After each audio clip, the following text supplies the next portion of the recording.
Alors, bienvenue à ce qui est le point pour parler du COVID-19 dans la communauté de Machtoyats. Alors, donc, c'est le chef de la communauté de Machtoyats, Clifford Moore, qui sera avec nous. D'abord, Kwei Notimon. Kwei. Nous avons aussi le conseiller Stacy Bosson. Kwei. Kwei Roger. On laisse la parole donc au chef en premier. Chinishkimiten Rocher, Kwei Cassino, Kwei Piekogami Nuts, Kwei à tous ce matin. Bonjour à tous ce matin. Nous sommes rendus le 15 mai. On est en train on vient de terminer la 9e semaine au niveau de la pandémie concernant le virus, le COVID-19. C'est quand même, ça fait quand même un bout de temps. Encore une fois, c'est une expérience assez particulière qu'on est en train de vivre. Puis moi, je suis très fier de la façon que la population respecte encore aussi les consignes. Donc, pour moi.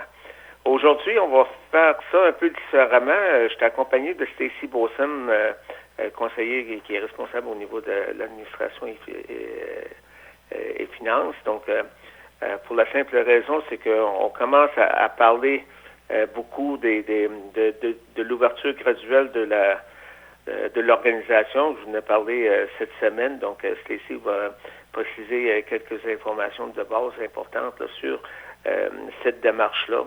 Comment ça va être particulier là, de toute cette démarche-là. Donc, il est là avec moi ce matin. Donc, c'est une nouvelle expérience qu'on est en train de faire. J'espère que ça va bien aller. Je suis pas mal sûr. C'est sûr que je vais vous parler également du bilan au niveau régional, la levée des points de contrôle. Casey va parler de la reprise des services dans l'organisation. Et ensuite, je vais revenir sur la nouvelle équipe mobile de prévention et de protection de Machtoyats qui est en place, là, qui est vraiment Tkam, Melopolo, qui sont toujours au travail. Donc, je pense que ça va être important. Donc, première des choses, je voudrais vous dire que, bon, au niveau régional, il y a eu seulement deux nouveaux cas du COVID-19 qui ont été détectés. Au niveau de la MRC Domaine du Roi, c'est stable encore. Ça fait quand même plusieurs journées que c'est stable. Il y a moins de 5 cas au niveau de notre MRC. Donc, c'est quand même des éléments qui sont quand même positifs là, au niveau de notre situation, puis de notre région, puis de notre communauté. Également, chez nous, c'est pareil. Il n'y a pas de cas de COVID-19 dans la communauté. Donc, mais les mesures de protection sont toujours en place, puis ils vont demeurer en place encore pour les jours qui viennent. Là. Puis, je suis content qu'on puisse voir une lueur d'espoir là, dans soit un médicament ou un vaccin là, qui va être arrivé. Donc, comme vous savez, ce matin, il y a eu la levée des points de contrôle qui s'est faite à 7 heures ce matin. Donc, dans les accès sud et nord, les points de contrôle sont maintenant libérés, si on peut dire. Mais il y a eu quand même l'entrée en fonction de l'équipe mobile de prévention et protection, c'est comme le polo, plus tôt cette semaine, qui a permis de sensibiliser la population et surtout les visiteurs, les visitateurs sur notre situation.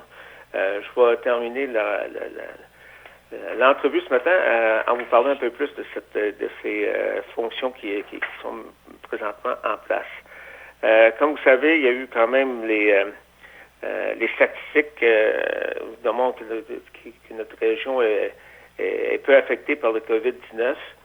Comparativement à d'autres régions et surtout sur les grands centres, là, donc Montréal, qui c'est très difficile dans leur coin ces jours-ci.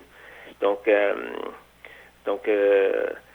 parce qu'on a enlevé c'est pas parce qu'on a enlevé les points de contrôle puis que cette situation-là est quand même stable au niveau de notre région qu'il faut relâcher un peu la façon, cette discipline qu'on a mise en place. Il ne faut pas baisser les bras. Je pense que les individus, c'est la clé pour le succès qu'on connaît aujourd'hui là, au niveau de cette lutte qu'on a contre le COVID-19. Donc, je pense que c'est ça qu'il faut comprendre. Je vous parlais également plutôt cette semaine un peu du retour progressif au niveau de l'organisation, entre autres. Donc, je laisserai peut-être Stacey Beauchamp prendre la parole puis vous parler un peu de ces étapes-là. Comme vous savez, ça c'est au début, on a eu du télétravail qui a été mis en place. En plus, il y a eu la fermeture des bureaux. Puis les services essentiels étaient quand même maintenus. Puis du télétravail était quand même fait par les gens. Donc, je laisse la parole à Stacey Beauchamp. Oui. Fait qu'on voulait annoncer aujourd'hui la réouverture de la plupart des services de l'organisation de Programmiste Week-end à partir de mardi, le 19 mai.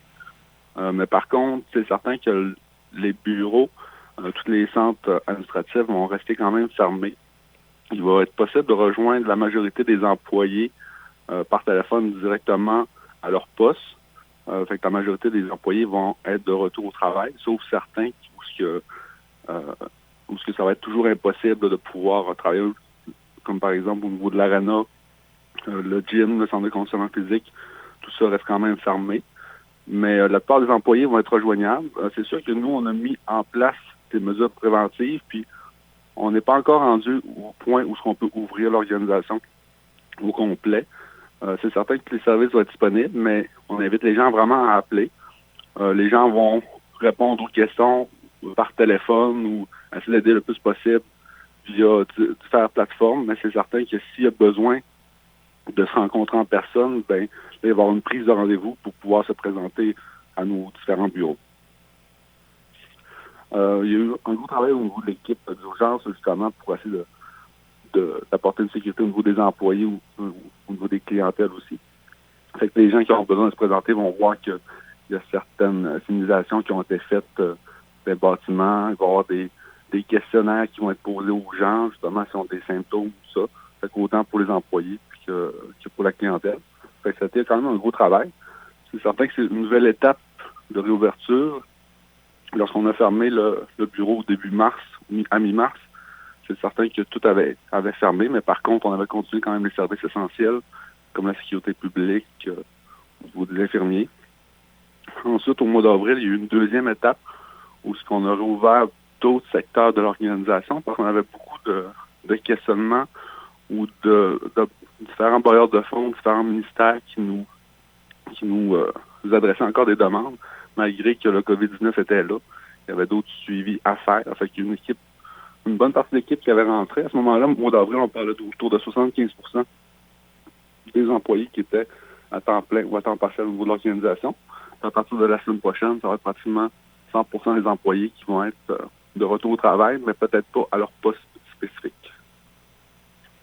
Fait que c'est quand même une nouvelle étape qui est quand même intéressante au niveau de la reprise d'activité, mais c'est certain que la prochaine étape où on va réouvrir tous nos bureaux comme un peu plus c'était avant, ce ne sera pas avant quelques semaines, quelques mois. Fait qu'on espère le plus tôt possible. On va suivre les prochaines étapes.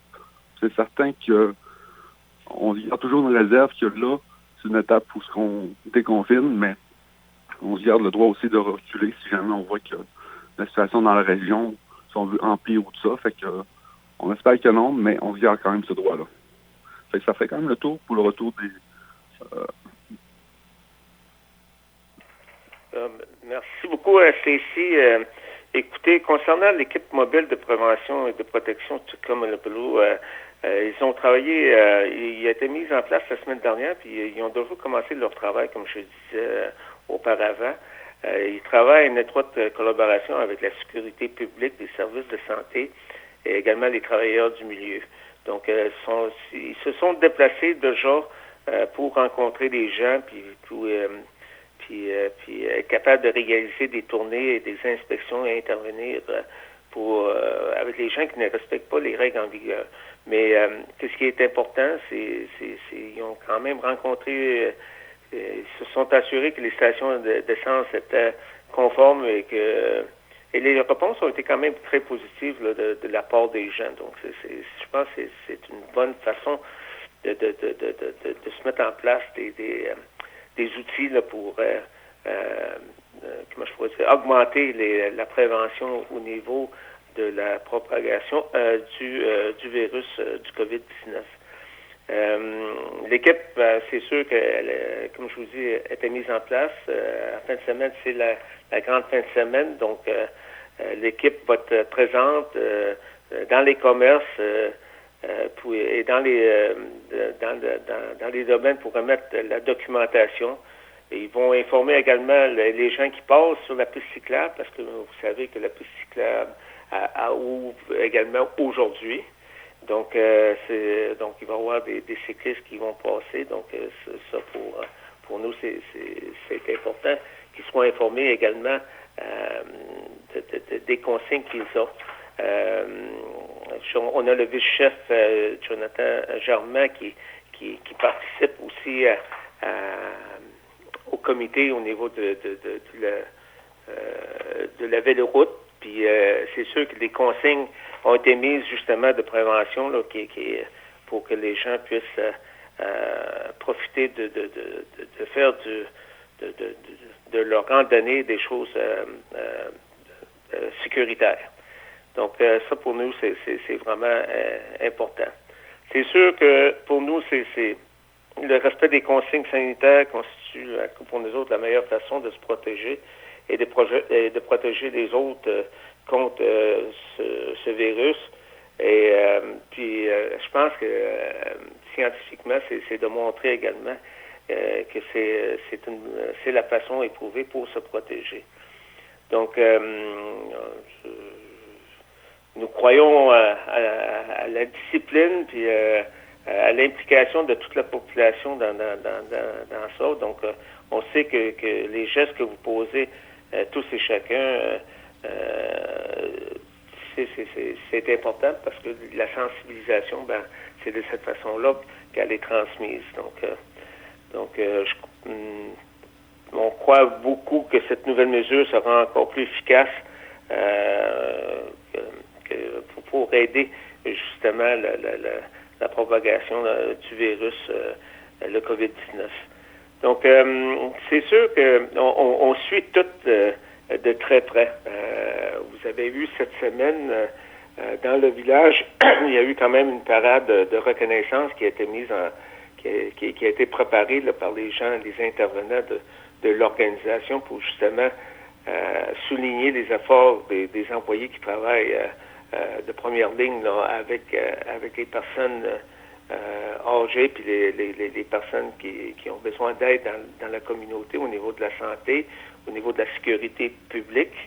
Donc, pour nous, on suit tout. Donc, c'était la semaine de la police, encore une fois, et c'était aussi la semaine des infirmières. Donc, encore une fois, je veux remercier tous les gens qui travaillent tant au niveau de la sécurité publique qu'au niveau de la santé, de leur dévouement et de